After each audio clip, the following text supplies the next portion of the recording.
Hey, what's up, everybody? This is Chef,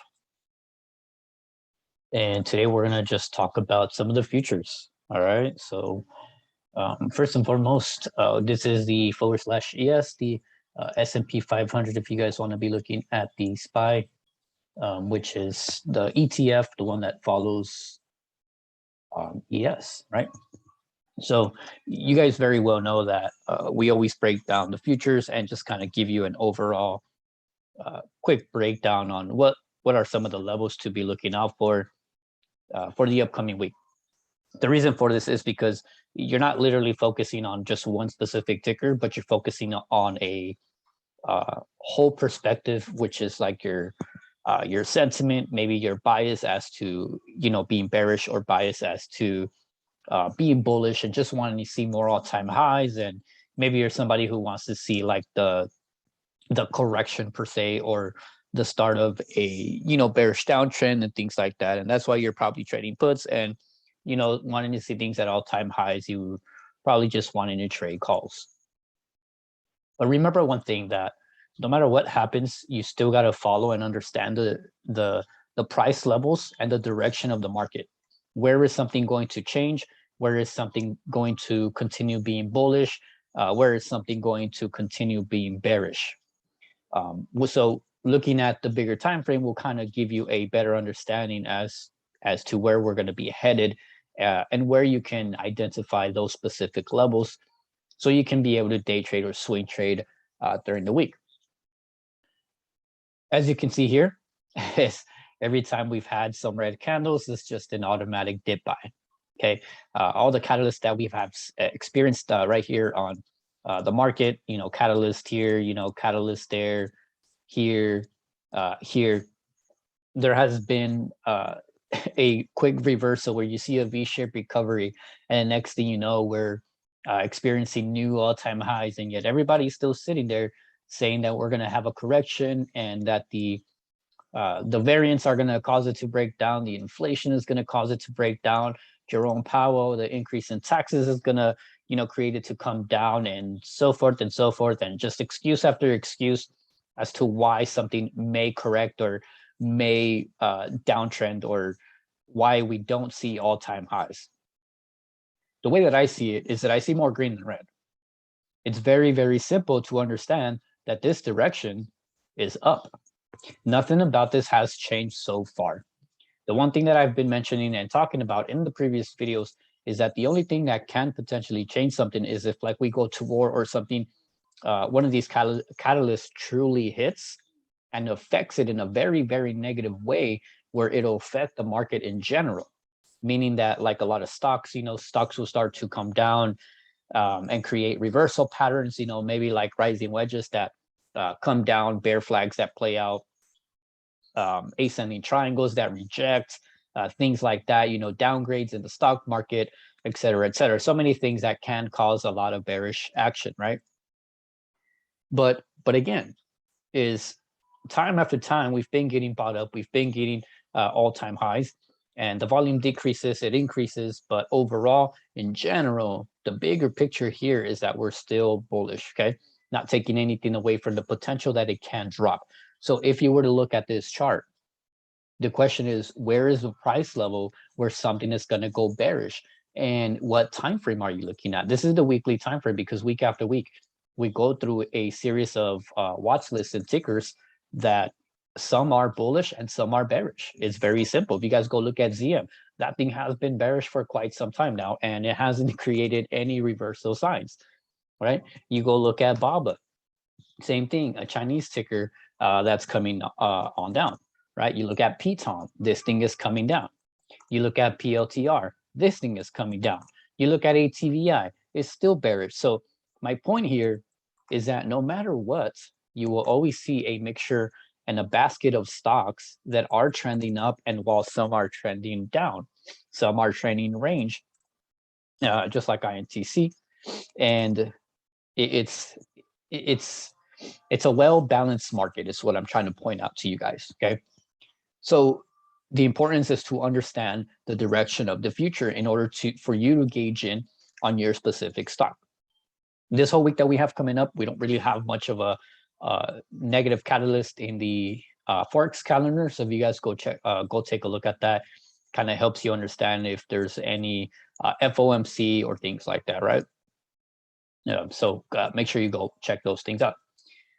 So I want to point that out on ES. Okay, so here I'm going to give you some levels that we recently broke. We all know that we had the Christmas rally and then the New Year's rally. Okay, these are the important levels that matter to me the most. All right, so I'm going to grab this candle body right here. Okay, and then I'm going to grab these two right here. Okay, 47.05 and what is this? 46.86. All right, this is what matters to me the most. Why? Because this was a resistance at one point in the market. This was a supply. We couldn't hold above it. When we have a candle closing above that right here and here, that means that direction has changed and it will confirm a strong uptrend. Now, when we do see that, we always expect that retest of that specific level, and then you get that run up again. I don't know how this New Year is going to be. I don't know how this Monday is going to open or where we're at going to be towards the end of the week. But this is the price level where everything is going to matter and change. Holding above this will create a nice bullish trend. Okay, just like I said, holding above the supply and you get your retest, you confirm and you break above. This right here, the retest will confirm a bullish trend to the upside. So we'll start off a good week. Where we open, who knows? Are we going to gap down, gap up? I don't know. I don't care. As long as I have the proper level where I can identify where price action will change, either bearish or bullish. That's all that really matters. All right. So this is your key level moving forward. When you guys see this, please don't come over here and call this supply. Okay. There is no structure. No structure, and there is no resistance. Okay. Naturally, what this is a whole number at that 48 that creates a natural reaction to sell or to buy. One of the two is going to happen. And psychologically, what happens is that retail traders come in here and over the 48, they think and they say that it's going to go to the moon. And next thing you know, it's 49 and then it's 5K. That is the natural thinking of a retail trader buying the top because of a psychological number that creates bullish sentiment. That's what it naturally does to someone. Okay. While you have the other investors who are looking for the dip buy, who look for the retest, and they want that extra confirmation. So you have a multiple of entry types here for ES and a specific trading style that a lot of traders out there have. Okay, so now let's go on the 4-hour and just kind of pinpoint why those levels were important. See how like everything is happening here. Okay, all the price action is happening here. Everything that's exchanging of value is happening there. So look at here, even this run was just the Christmas rally with some New Year's rallies to end the year nice and green and making an all-time high, which will kind of make the headlines. Now that we have this, what I want to look at is this specific level here. So this 47.90 and 47.76, okay? Right there. So I am grabbing those candle bodies here. And if we can continue to break above, I would be bullish. If we're rejecting here, then most likely the next few candles will look something like this. And then it'll create a nice downtrend pattern where you can legit right here grab puts and drive it all the way down. And then right here you dip buy and then ride it back up for that retest. So you get that drop down, you get your retest, and then you get that run back up for the retest again, and then you get the breakout. Okay. If we don't get that scenario, we will definitely look for something like this. Okay. Kind of like a breakout of trend and continuation of trend, because these wicks right here is going to let us know if there's going to be buyers in the market in general. Okay. So that would be your game plan on ES. Okay. Now let's go check out NQ. All right. So for this weekly time frame, check this out. Look at the way that we created this nice wick, and I'm gonna get on the 4-hour. It kind of shows it a lot better. But look at the why I say that these levels are very important on the weekly, because look at the candles. Okay, we never closed above. All right, so just getting a little closer, just so you can see. So that 163.50. So I'm just using a psychological number, right? Sorry. Yeah, 163.50, 163.47.54 if you want to be exact. And then look how we came up here to this candle body right there. And then we rejected with creating a nice hammer. That's a hammer candle, okay? Now let's look at the 4-hour. See all the price action here, all these levels where we should be trending back up, but make it bigger, and then you have a lot of supply right there. This was a very, very hard wall to get over when there was some actual volume in the market, right? The past 2 weeks have not been great volume, and you guys should all know that it was more of a retail week. If you don't know that, well, I guess it's time to do some more research. What it is on retail is that a lot of the patterns like to play out. Just like I mentioned the previous week, I said look out for low volume and for all the patterns to play out. And that's exactly what happened in the market. I said we're going to either have a solid green or a solid red, and we ended up having a solid green the past 2 weeks. Okay, except for this pullback in the last like 4 days. So here, with normal volume, with normal trading, with the catalysts that have been going on, whatever it is, NQ was just being very strong rejection here, and we couldn't break above until we finally did. What was this, on Monday? Yeah, Monday, we ended up breaking above last week, and then we ended up closing right at the bottom again. But again, we didn't break out with aggressive volume. We didn't break out with, you know, a catalyst. The previous move already was very big, so I personally didn't think we would even run that high, but it did hit the target. But either way, what I'm trying to point out to you is that this right here was a very, very strong wall, and on the break of it, we didn't increase heavily with volume. Okay, so you got to make sure you watch that this coming week. So this level does not change. The 164, anything above 164, just psychologically is going to create bullish momentum, or below it is going to create bearish momentum. One of the two is going to happen. But what the setup here is a nice little channel to the downside after a nice run up, right? Which is natural. If this thing can just cool off right here and hold this 162.90, I think we will see more of a bullish move, just kind of like test this. And this would be your entry, 164.40 area, even just above 164, honestly. Yeah, 164, 164.20, 164.40. I think around this level, it would be more of a breakout of that trend. And then your target would be up top, okay? Very simple right here, very simple setup. Otherwise, if this thing just continues on down, it'll trade sideways, which it'll be okay. And then it'll give us direction. So it'll be the break above or the break below 163 and 164, okay? So that would be for tech. And if you go take a look at a lot of the tech stocks, a lot of the FANG stocks, a lot of them are at support. I think Amazon being one of the biggest ones, but we'll definitely get to the watch list. So yeah, I think nice pattern play here, nice setup here.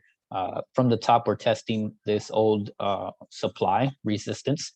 If we can just break above it, like I said, it's a hard wall. It was always a hard wall.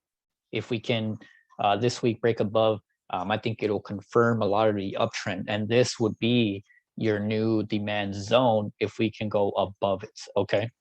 So remember those levels, guys. All right, let's go to the Russell. You guys know that I always talk about the Russell, and man, this thing is just, it's been trading range for, you know, over a year now. It's so we're basically into a full year. As you can see right here, look at this 1.4, okay, right here, and then this is the 1.3, okay. So basically a full year of being range. Again, not perfect lines, but you guys get the point, right? But let me show you the characteristics of this. Okay, so let me change my time frame. 3 years. Let's go max available. Okay. The Russell is kind of known to have these characteristics. This is why I like the Russell, because the bigger the range, the bigger the breakout will be. All right, now let's go identify. Look at this, 2 years stuck in the same range. Look at this. This is 1 full year right here, from this dotted line to this dotted line, and then here to here is 2 years, 1 year, and then 2 years. So 2 years, the Russell was trading sideways, and it never truly found some direction. And you can see that the characteristics for the Russell kind of just stays the same, which is a good thing. Okay, some of you guys call this chop, but if you understand what's truly happening with the accumulation phase and the exchange of value, then you would understand that this is like a perfect setup, and it's something worth waiting for. So here it finally decided to break out, right? So look at this. Look how big the move was the minute it broke out, right? So let's go show you if you want.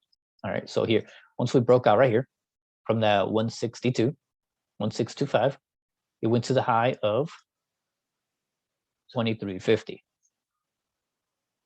The minute we broke here, okay, 145 to 948.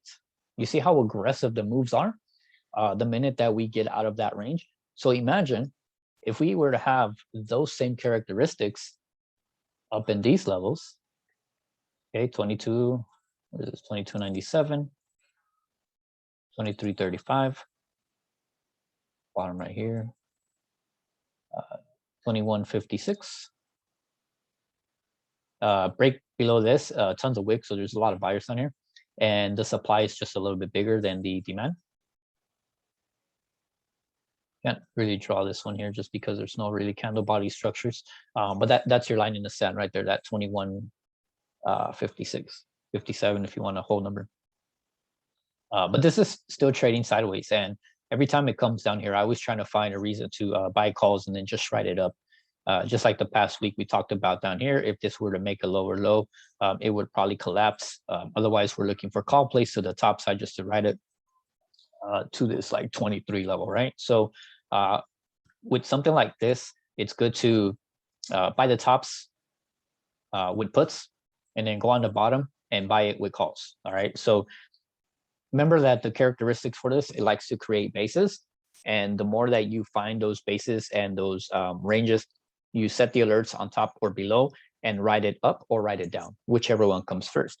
And as you can see here, the same characteristics apply using the candle bodies right there, using the candle bodies right there. It's going to be a break above or a break below this specific price points right here. So this is your 2250 and this is your 2238. Break above, break below.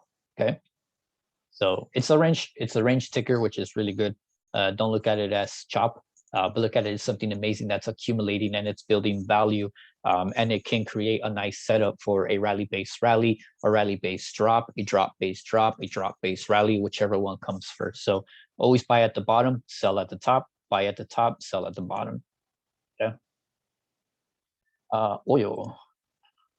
You guys remember how oil went negative? I don't know if some of you guys have been trading that long, but this thing actually went to zero, and it was when COVID started, and I actually took a big loss on oil. I took some positions on USO because I saw that it was coming down aggressively and it was hitting these super low levels, right? But something that I didn't understand was the supply and demand of the actual oil in itself, and not going to get too deep into the background of that, but it was something that I personally did not understand as to what oil, the value of oil was having during COVID.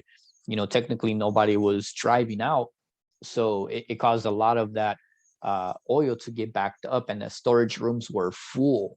What happens there is that there's no demand for you to buy. So what happens, it drops because nobody wants it.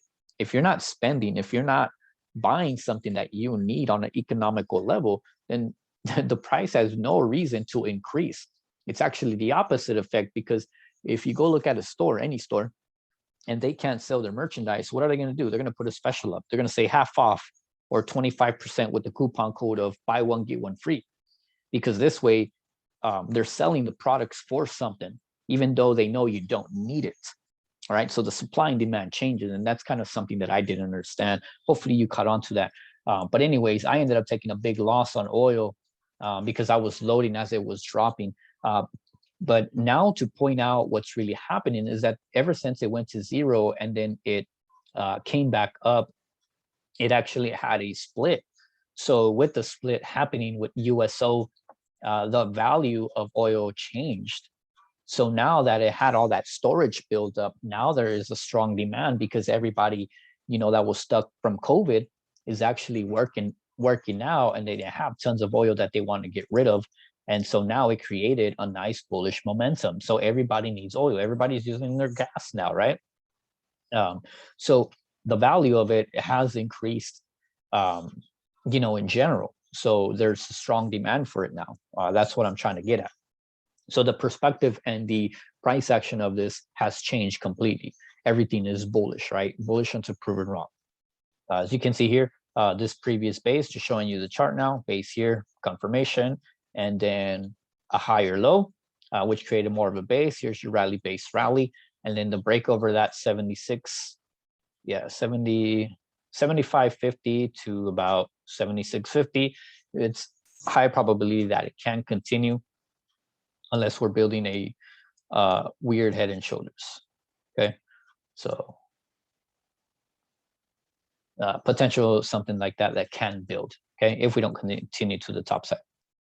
But just want to mention that about oil, guys, that do your research, go look at it, why it came down. Don't take me for my word, but definitely go do your own due diligence, especially if you haven't been trading this long. I've been trading since this thing was like way back here, so been trading for a few years now, and I was definitely aware of all of this, but something, again, like I said, I did not understand how it worked until I did my research, and ended up taking a loss. But again, lesson learned, and you move forward. So oil has a big impact in the market, guys.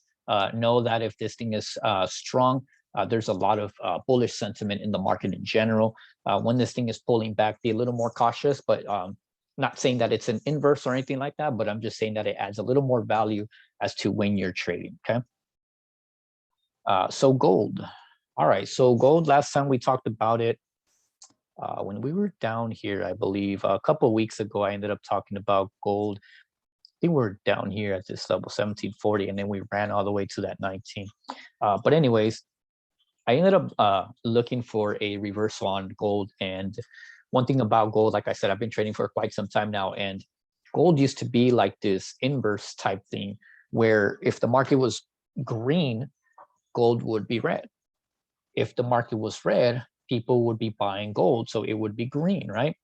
That's the way that it was before, a lot of the volatility came in the market, and there was actually some decent trading, some up and down, and SPY used to gap up like 50 cents and everybody would be so excited. Now it gaps up like, $5-10, and it's like normal now, but that's not even normal. It's just volatility in the market. Like I said, I've been trading for quite some time, and I've been watching these characteristics and giving you a little insight on what gold used to be. So the chart on gold is actually kind of nice, and it used to be considered a safe asset in the market. Is it still a safe asset is the biggest question that I ask myself on a daily basis. And how can I personally identify if it's going to be a safe asset still? This market has all-time highs, and everybody's trying to find a hedge position in the market, but everybody's trying to make money. There's tons of ways that you can make money. And do you really need a safe asset? Because technically right now, everything is just bullish, and there's just so many people buying and selling stocks, crypto, NFTs is the new thing. The whole new thing is the metaverse. There's just so much in this market that you can literally take out your safe assets and put them in multiple assets and create revenue that way. So you don't have to keep a specific hedge, and you don't have to keep a specific asset. You can diversify your portfolio, and therefore creating new ways to generate income. Okay, so this is what gets me questionable about gold, but either way, the chart here is perfect. Okay, so if this thing continues right here over this high right here, 1836, even 1850, I think psychologically it will create some new highs and a new trend. Now, this thing can automatically reject, because so far it's been respecting these ranges. It's tried to break out right here, but it couldn't. It came back down aggressively, even came back down into the zone right here, confirmed that it was demand, and now coming back to retest. So if this thing can continue, if you guys can see, I already have alerts here. I am most likely going to look for a GLD position. Okay, now you guys may not be able to trade the future, but definitely look out for GLD. GLD is one where you can just buy. Looks, you guys can see the pattern the same. This is more like the ETF. So you buy here, and you follow the future. You don't need to chart this, okay? So you buy here and then ride it all the way up and you set your alerts. Your target basically is this 19, simply because we haven't seen this. And because we broke here one time, we tried and we just couldn't go any further. What's going to happen here is that the minute that it breaks above, the target is up here, and no longer will be this be the actual target, but this will be your scale out target, versus this one will be your long target, right? Your high, your potential high that it can go to. So look at that size of the range will be the size of the breakout. We'll continue into that 19 level, and I'll actually set my alert now just to set that reminder in case I do get it. But my entry level for calls already in. So look out for gold like that, all right, guys? VIX characteristics are all still the same. Nothing has really changed here. Everything about it is still, it's still just a volatility index, right? Every time we have green candles, the next ones will always be red, and it comes back down into these levels. There's no specific price point that's going to tell you bullish or bearish. There's no specific key level, if you want to call it. All it is a volatility index. If there's no volatility in the market, then this will not move. If there's a negative catalyst that's driving the market, then this definitely will move. Otherwise, who cares? Leave it alone. Don't chart it. Don't look at it. Hopefully that made sense. So here we have XLF. On the weekly time frame, as you can see, nice trendline rejection, but a lot of bulls came in. So if this thing can just break above right here, this specific level, 39, even 39.50 for you guys that want like a little more confirmation, this will be a break of trend and continue bullish and continue to break all-time highs. Jets is something that is still a little bearish. I am not big on the airlines just yet. Definitely, I am loading on shares for airlines, DAL, AAL, LUV, SAVE, you name it, whatever airline tickers out there. If you strongly believe in the company, then by all means invest in it. If you don't, then by all means don't. But I am literally waiting for 22. If we can reclaim this demand, this yellow box here, I would definitely start looking into airlines above 22 and then take it to 24 and 25. Otherwise, right now, I think I'm going to leave them alone, but definitely be aware. I do have my alerts here and there. If I find intraday patterns that I can trade, I would definitely trade them. But the sentiment for the airlines is still very bad, and there's still a lot of news catalysts that's driving this down. The airlines are getting hit the most because of the COVID, the economical change, where they're requiring that they don't have that many flights. So technically, the airlines in general are losing a lot of money and have been losing a lot of money these past COVID seasons. COVID, the Delta, the Omicron, the whatever is going to come up next. Who knows? Whatever sickness is going to come. Hopefully it doesn't. Hopefully things do get better. For everybody out there and their families, their loved ones. I don't wish that anybody loses anyone, but we are faced with these situations, and these are the realities of them. So once we can get above 22, we'll definitely be looking for calls. As of right now, I am not playing puts on this. I am not biased towards playing puts. I am waiting for the recovery of something that can be great value. Okay, but that is the only thing that I'm looking for Jets. If you guys want to take some day trades in between, keep your trend line 2140 area in this 21, bearish below, bullish above. You can still trade this base. Here's your rally base that can continue back up to get that retest at the 22. So I would be looking at DAL, AAL, even BA if you want to get some sentiment from it. Not that BA is under the Jets, but definitely look for the sentiment from it. All right. So that is your breakdown on some of these futures, guys. These ETFs that I normally look at on a daily basis. This is what my thought process goes behind it.